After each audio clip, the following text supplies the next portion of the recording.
மகிஷாசுரன் பெண்ணால் மட்டுமே தனக்கு மரணம் நேர வேண்டும் என்ற வரத்தை கேட்கிறான். வரத்தின் பலத்தால் மகிஷாசுரன் முனிவர்களையும் தேவர்களையும் துன்புறுத்துகிறான். மகிஷாசுரனை வெல்ல மும்மூர்த்திகளும் தங்களின் சக்திகளை ஒன்றிணைக்க முடிவு செய்கிறார்கள். மும்மூர்த்திகளின் மற்றும் தேவர்களின் சக்திகள் இணைந்து ஈடு இணையற்ற துர்க்கை அம்மனை உருவாக்குகின்றன. 9 நாள் போர் தொடங்குகிறது.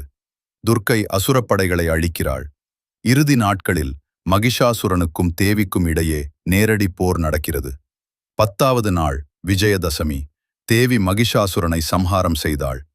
தீமை அழிந்து நன்மை வென்ற வெற்றியையே நாம் நவராத்திரி மற்றும் விஜயதசமியாக கொண்டாடுகிறோம்.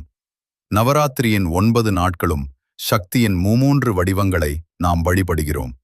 முதல் 3 நாட்கள் துர்க்கை.